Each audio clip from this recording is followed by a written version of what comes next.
أعوذ بالله من الشيطان الرجيم. بسم الله الرحمن الرحيم. وما من دابة في الأرض إلا على الله رزقها ويعلم مستقرها ومستودعها كل في كتاب مبين. نحمده ونصلي على رسوله الكريم. اما بعد. خواتین و حضرات، رمضان المبارک کی آج 12ویں رات ہے اور ہم قرآن مجید کے 12ویں جز پر گفتگو کریں گے. جیسا کہ ہمارا روز کا معمول ہے، پہلے ہم پارے کے مضامین پر ایک سرسری نظر ڈالیں گے، پھر انشاءاللہ اس پارے سے کچھ سیٹ آف آیات کو لے کر ان کی ڈیپر اسٹڈی کی جائے گی. پارے کی شروعات ہوتی ہے وَمَا مِن دَابَّةٍ فِي الْأَرْضِ إِلَّا عَلَى اللَّهِ رِزْقُهَا. اس پارے کی شروعات میں مشرکین عرب کو طرح طرح سے توحید کی طرف مائل کیا گیا. توحید کے گوناگون دلائل ان کے سامنے پیش کیے گئے، اور توحید کو سمجھنے کے لیے پورے قرآن کا مطالعہ کرنے کے بعد سمجھ میں آتا ہے کہ 6 کی فیکٹرز ہیں، 6 اہم عوامل ہیں جن کے توسط سے اور جن کے حوالے سے اللہ تبارک و تعالیٰ توحید کی دعوت دیتا ہے. ان میں سے جو کی ایلیمنٹ ہے نمبر 1، وہ ہے کائنات کا مطالعہ کرنا. کتاب کائنات کا ہر ورق الٹ کر دیکھو، ہر ورق کے ہر سطر میں تمہیں خدا کی وحدانیت نظر آئے گی.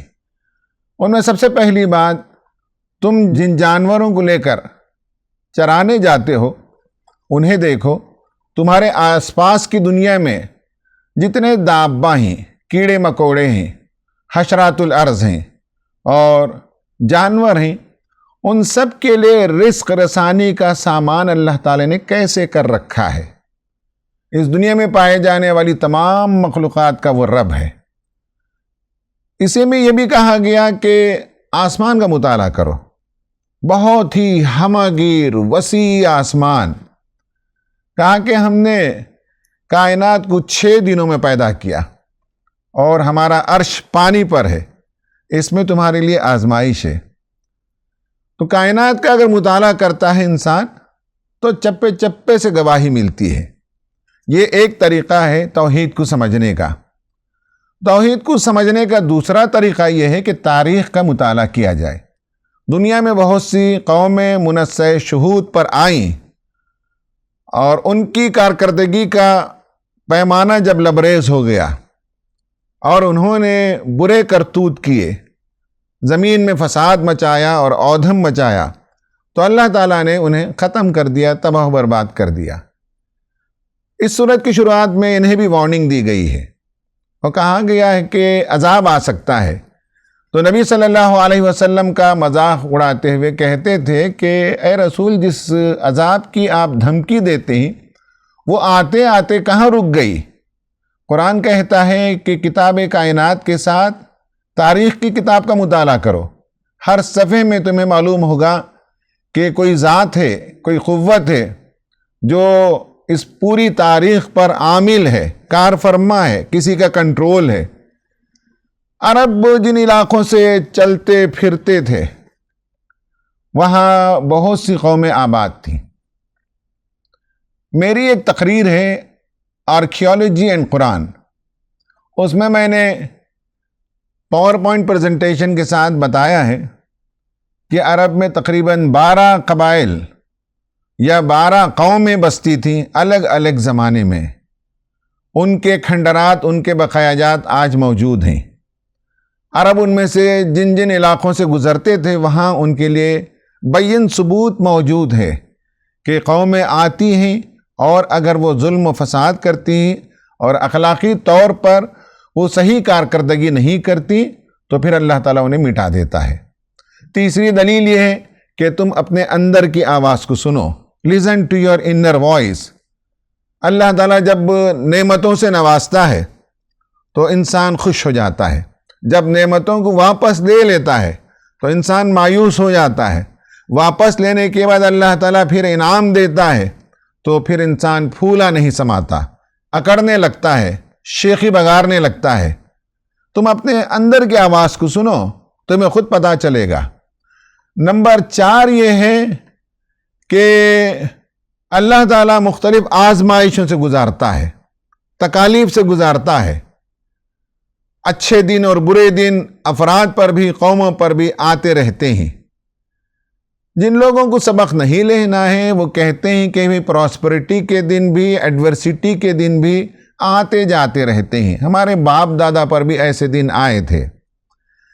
تو قرآن کہتا ہے کہ جو مصیبتیں، مشکلات، پریشانیاں آتی ہیں ان سے بھی آدمی اگر سبق لینا چاہے اور اپنے رویوں کو درست کرنا چاہے تو بے شمار سبق اس کے اندر موجود ہے۔ نمبر 5 ہیومن کریشن، جس کا ذکر اس پارے کے اندر موجود نہیں ہے۔ قرآن میں جا بجا کہا گیا کہ انسان اپنے آپ پر غور کرے، اپنی نفسیات پر غور کرے، اپنے طور طریقوں پر غور کرے، اس کی ساخت، اس کی بناوٹ پر غور کرے۔ اور نمبر 6 توحید کو سمجھنے کا قرآن ہے۔ اللہ تعالیٰ نے نبی کریم صلی اللہ علیہ وسلم کو مبعوث فرمایا کتاب دے کر، اور آپ سے کہا کہ ان لوگوں کے دباؤ میں آ کر کہیں ایسا نہ ہو کہ کلام الہی کی کچھ باتیں رہ جائیں۔ یہ ایسا نہیں تھا کہ نبی کریم صلی اللہ علیہ وسلم کچھ باتوں کو چھوڑ دیں، یہ دراصل ایڈریس ہے کفار و مشرکین کو، اور بتایا گیا کہ ہمارا نبی ایسا ہے کہ اس کی طرف جتنی باتیں وحی کی جاتی ہیں ذرا برابر کمی کیے بغیر وہ تم تک بلا کم و کاست پہنچا دیتا ہے۔ اور اسی صورت میں بھی کہا گیا کہ اگر تمہیں قرآن پر ڈاؤٹ ہے، شک ہے، تو قرآن کی صورتیں جیسی 10 صورتیں تم بنا کر لے آؤ، اور جس کو چاہو تم بلا لے آؤ، ان کی مدد لے لو، لیکن تم نہیں کر سکتے۔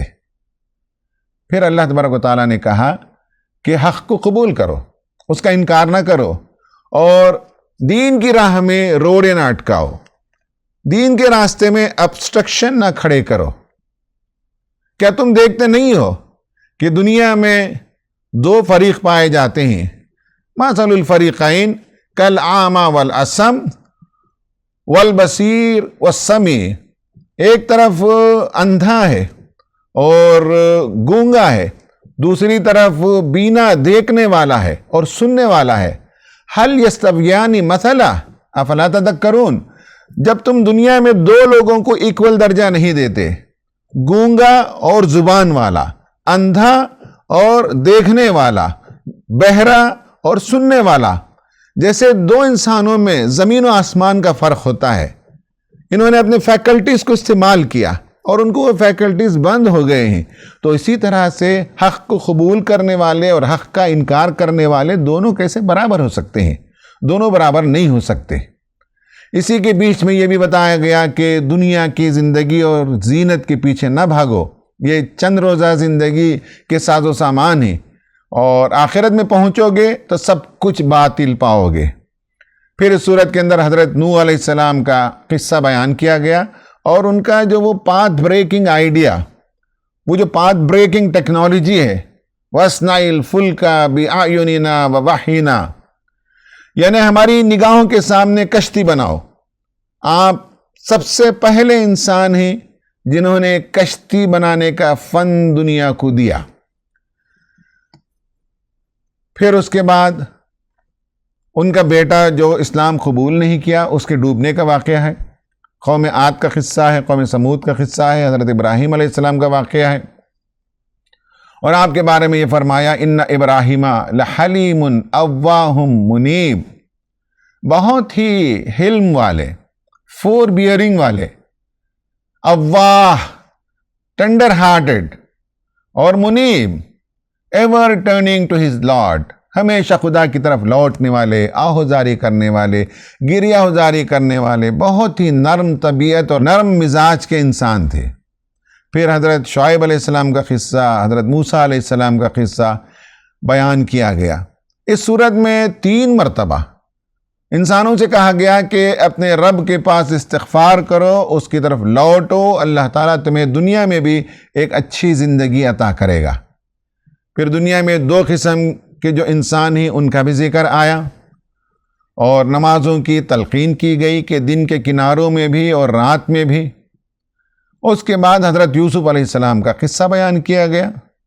ایک خواب سے یہ سورہ یوسف شروع ہوتی ہے، اور سورہ یوسف آگے کے پارے میں جا کر ختم ہوتی ہے، اور وہاں حضرت یوسف نے جو خواب دیکھا اس کی تعبیر پر وہ واقعہ ختم ہوتا ہے۔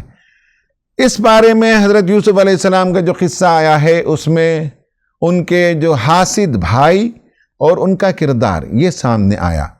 ایک مجبور بوڑھا باپ، اس کا کردار ہمارے سامنے آیا، اور دونوں بھائی حضرت یوسف اور ان سے چھوٹے ان کے خلاف یہ کیسے حسد کرتے تھے، اور بڑے بھائی چاہتے تھے کہ یوسف کو راستے سے ہٹا دیا جائے تو باپ کی محبت ہمیں ملے گی۔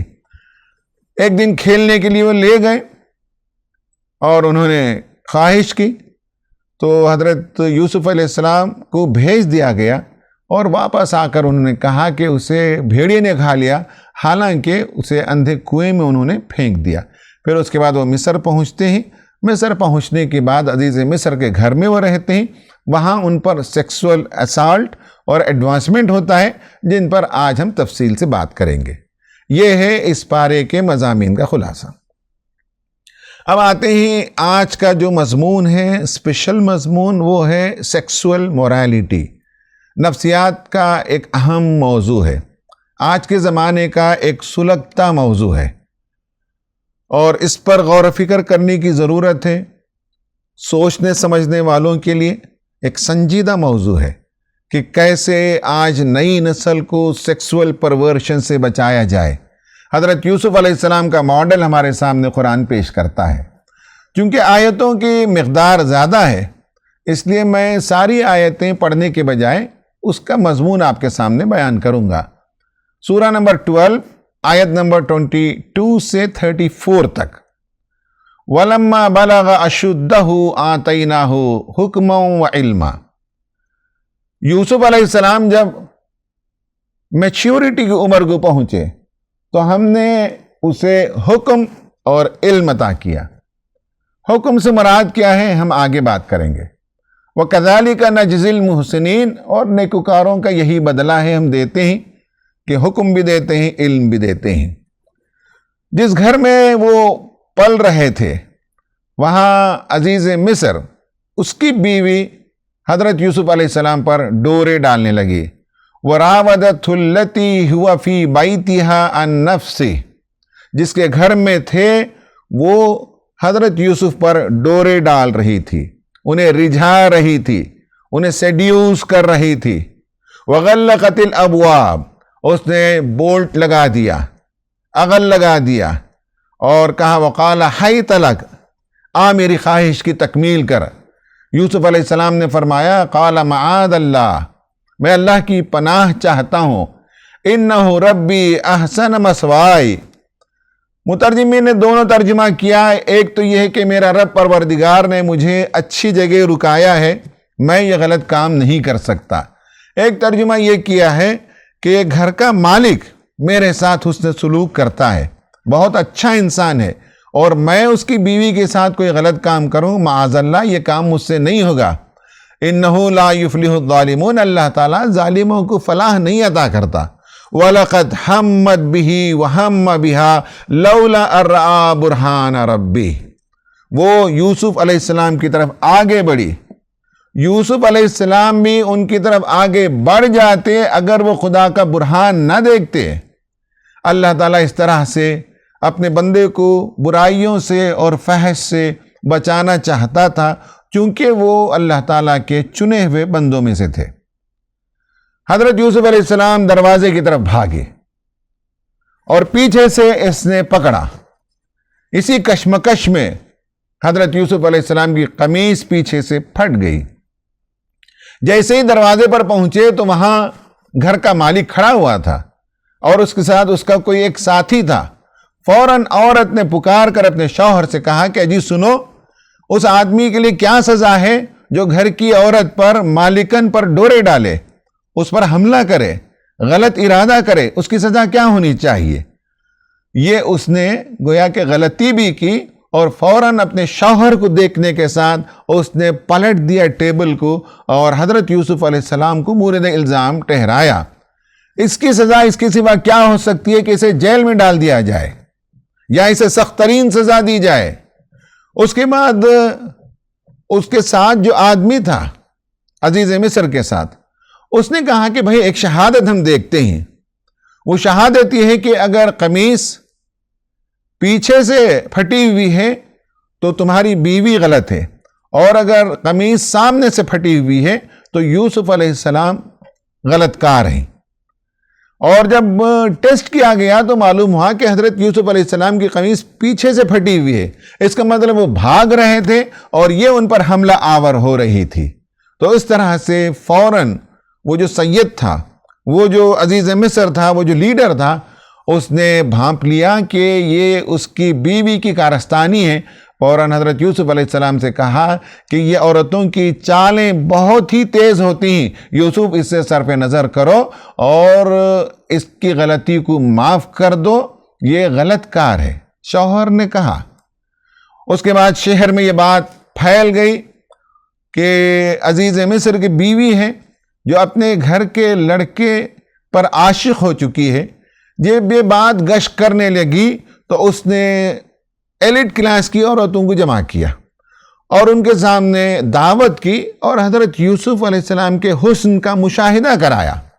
جب انہوں نے دیکھا تو وہ مبہوت رہ گئیں اور وہ اپنی انگلیاں کاٹ لیں اور کہنے لگی کہ ما ھذا بشر ان ھذا الا ملک کریم۔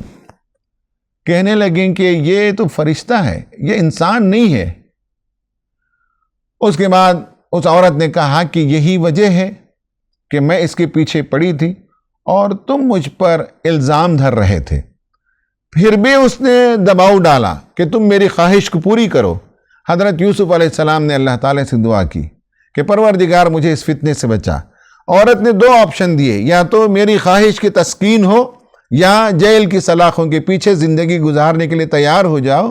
تو یوسف علیہ السلام نے جیل کے پیچھے زندگی گزارنے کو ترجیح دی اور خدا سے دعا کی کہ پروردگار یہ جس چیز کی طرف مجھے بلا رہے ہیں اس سے میری حفاظت فرما، ان کے قید سے، ان کی فریب کاریوں سے میری حفاظت فرما، اور اس سے بہتر ہے کہ جیل میں چلا جاؤں، لیکن میں ان کی خواہش پوری نہیں کرنا چاہتا۔ یہ انہوں نے دعا کی۔ یہ پورا واقعہ ہے۔ اس واقعے کی تھوڑی سی تشریح ہم آیتوں کی کرتے ہیں، پھر اس میں سے سیکسول مورالیٹی کے موضوع پر بات کریں گے۔ سب سے پہلے یہ ہے کہ حضرت یوسف علیہ السلام کے بارے میں کہا کہ جب وہ عمر کو پہنچے، وہاں لفظ استعمال ہوا ہے کہ اشد، شدت۔ یہ مطلب یہ ہے کہ بہت سے لوگوں نے لکھا کہ وہ بالغ جب ہوا، وہ جوانی کو پہنچا۔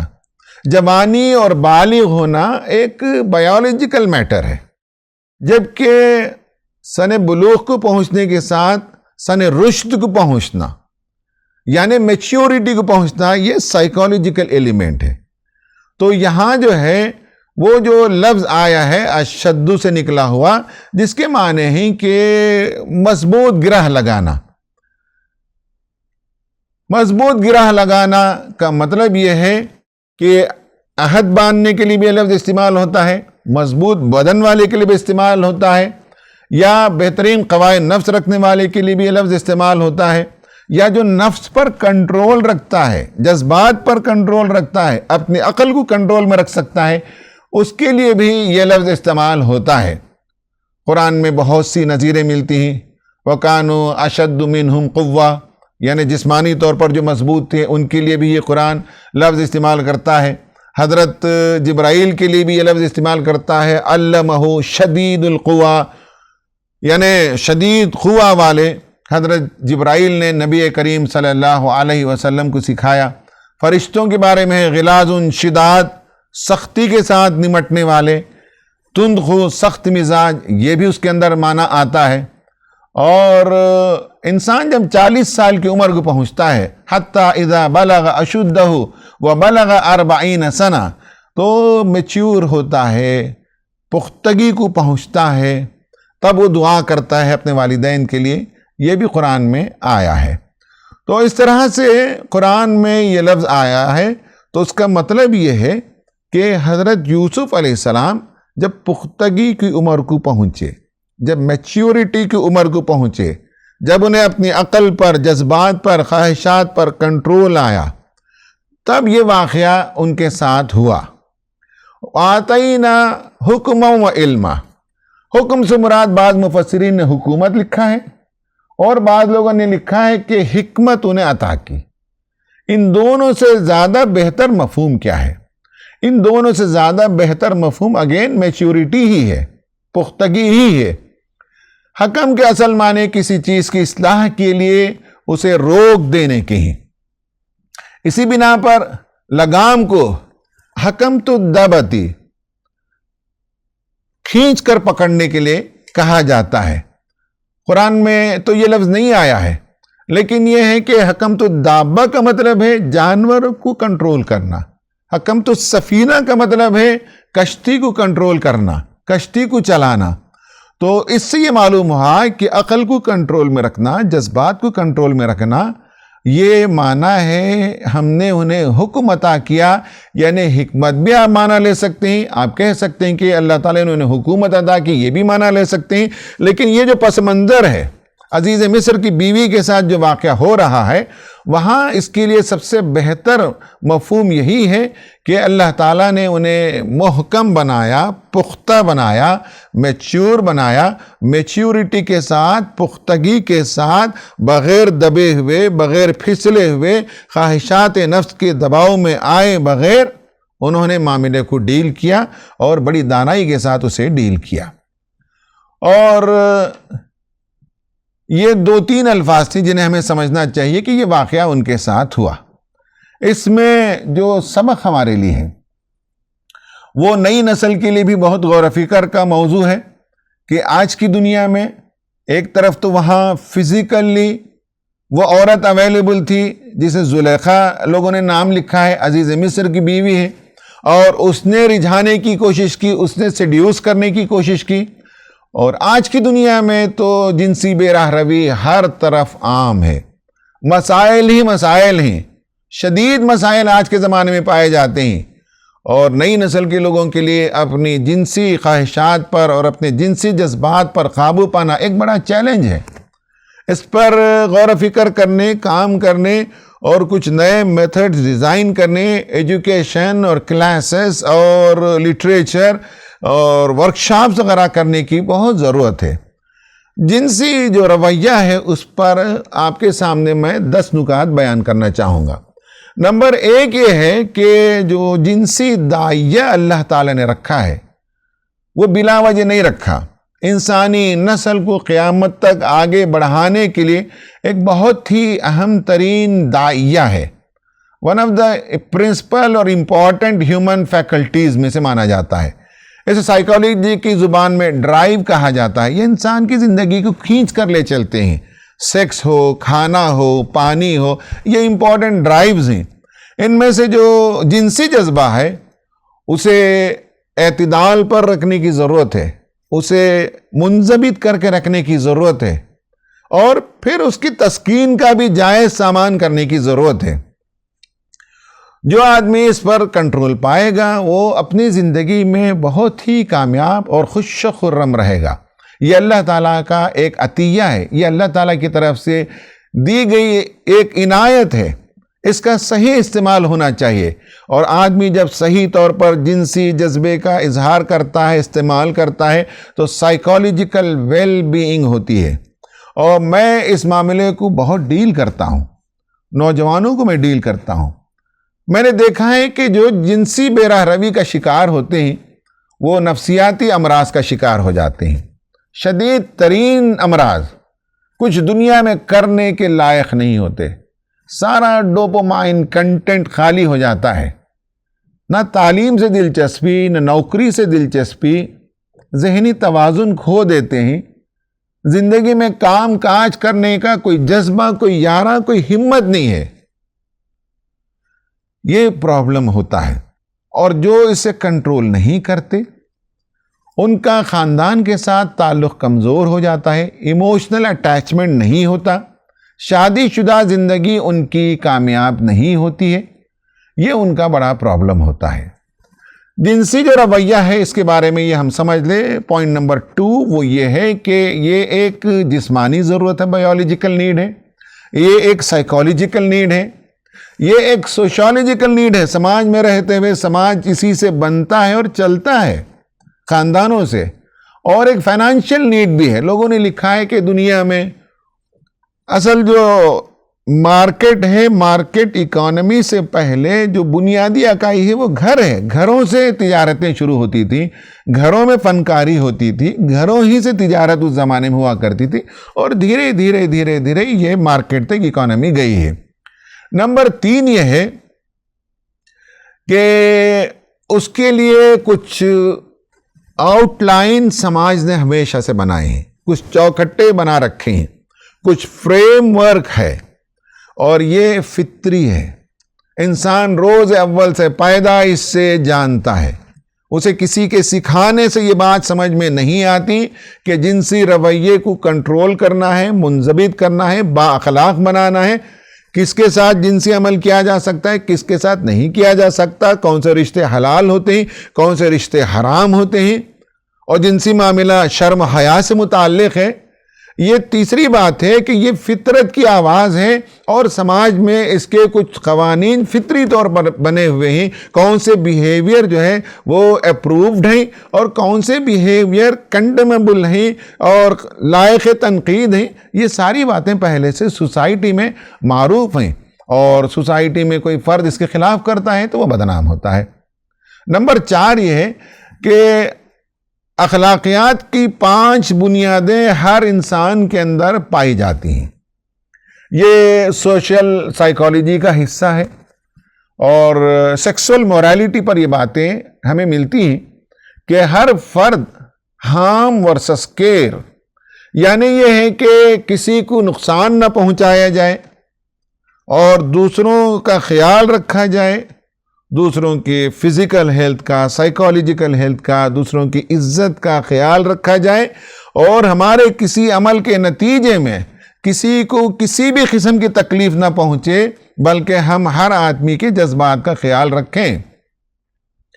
یہ ایک نکتہ ہے کہ ہم ایوائڈ کریں ہارم کرنے سے، نقصان پہنچانے سے، اور لوگوں کو کیئر کریں۔ نمبر 2 فیئرنس، یہ بھی انسان ہر زمانے سے سمجھتا ہے کہ دوسروں کے ساتھ فیئر بیہیویئر کرنا چاہیے، اور اگر ہمارے ساتھ کوئی آدمی اچھا معاملہ کرتا ہے تو ہمیں اسے ریسیپروکیٹ کرنا چاہیے۔ سماج میں یہ باتیں بہت عام ہیں، سلام کرنا، ملاقات کرنا، مصافحہ کرنا، مسکرانا، تحفے تحائف دینا، پڑوسیوں کے درمیان حسن سلوک کرنا، یہ دوسرا اخلاقی ایلیمنٹ ہے جو انسان کی فطرت کے اندر پیوست ہے۔ تیسرا یہ ہے کہ ان گروپ ہوتا ہے اور اس کے ساتھ لائلٹی ہوتی ہے، ماں باپ، بھائی بہن، رشتہ دار، یہ ان گروپ ہے۔ ہر انسان جانتا ہے کہ یہ ہمارا خاص گروپ ہے، اور ان کے ساتھ ہمیں اچھا بیہیویئر کرنا چاہیے، ان کے ساتھ ہمیں لائلٹی کرنی چاہیے، ماں باپ کے ساتھ، بھائی بہنوں کے ساتھ، دادا دادی، نانا نانی، یہ سب جو ہے ایک ان گروپ ہے۔ ان کے ساتھ جو بیہیویئر کے رولز ہیں وہ بھی انسان فطرت میں جانتا ہے پہلے سے۔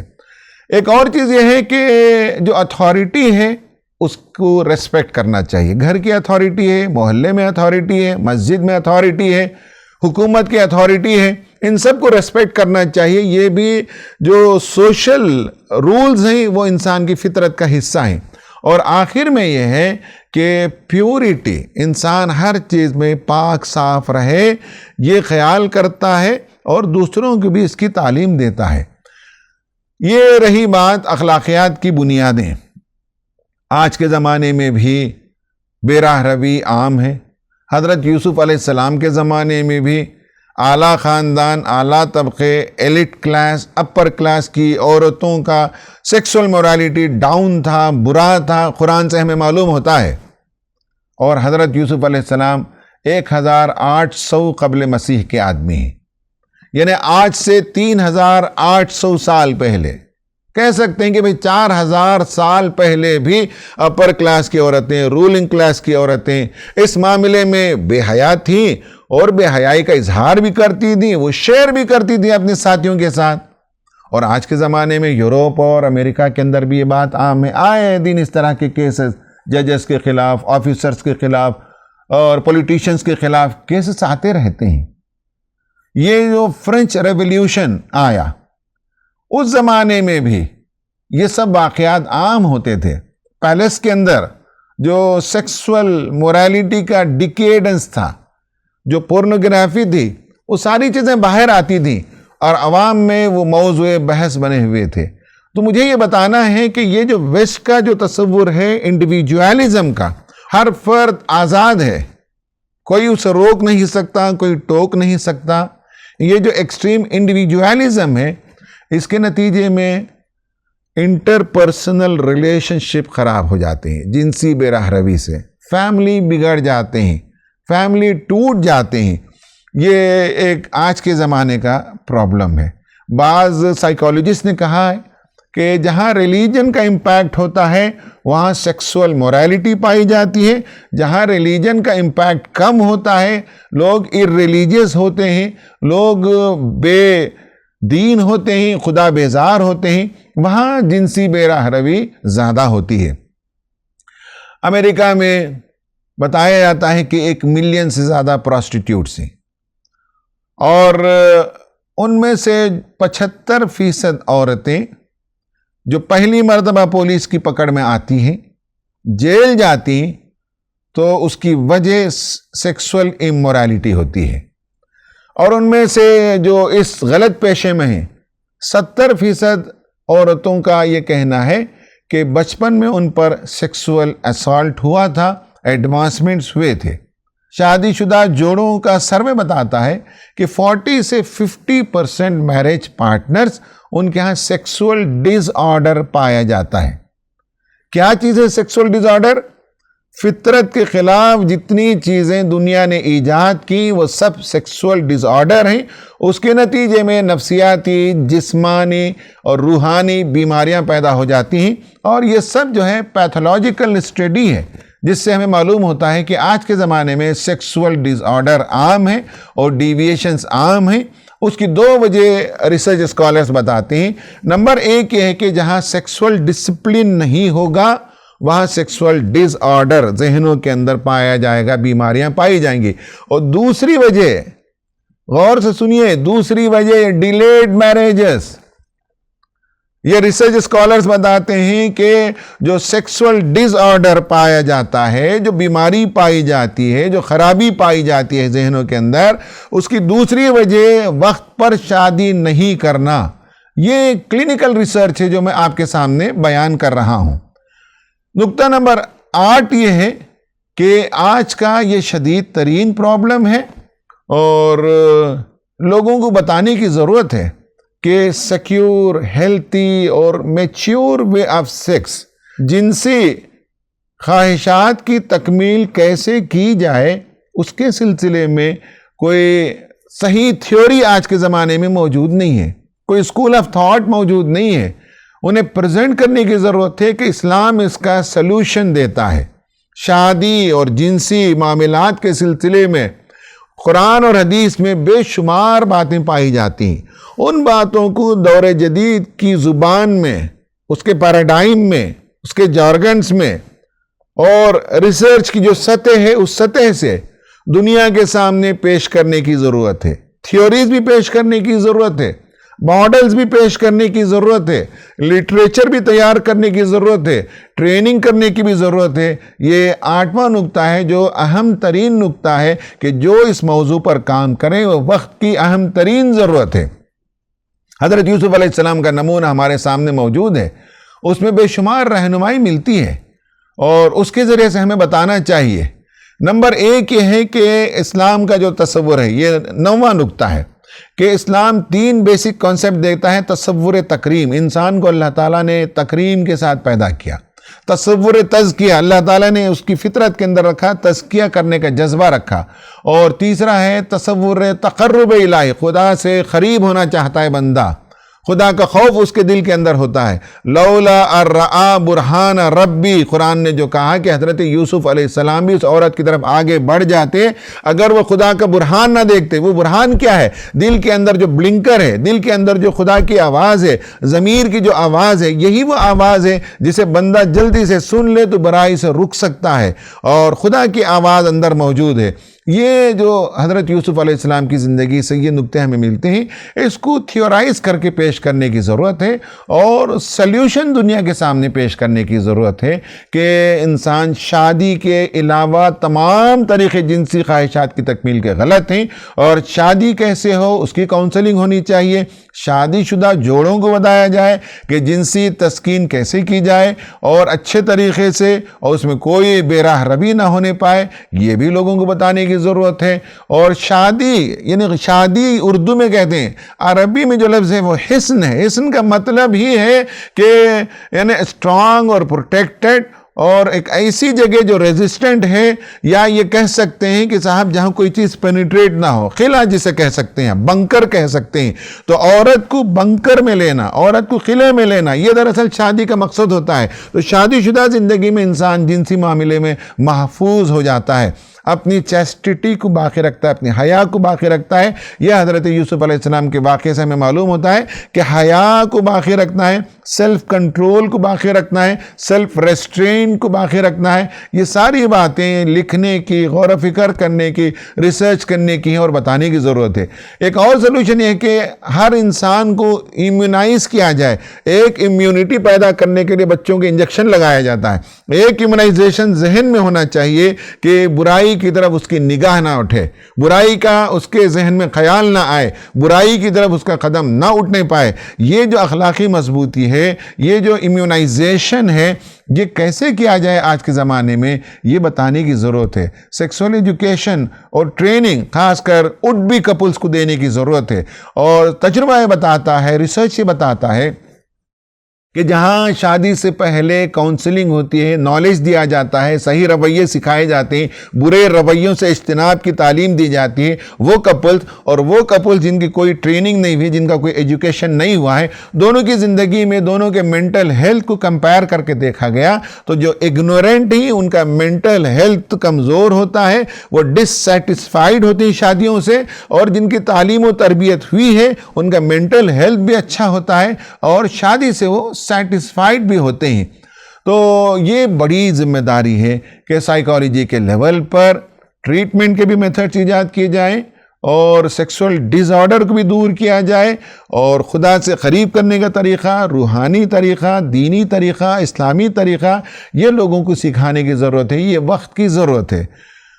میں اپنی گفتگو ختم کر چکا. حضرت یوسف علیہ السلام کے حوالے سے جو بات ہمارے سامنے آتی ہے وہ ہر نئی نسل کے لوگوں کے لیے بھی، ہر بڑے آدمی کے لیے بھی، ہر شادی شدہ کے لیے بھی، ہر غیر شادی شدہ کے لیے بھی، ہر مرد کے لیے بھی، ہر عورت کے لیے بھی ان اصولوں کو سامنے رکھ کر اپنی زندگی کو منضبط کرنا چاہیے اور ڈسپلنڈ ہونا چاہیے.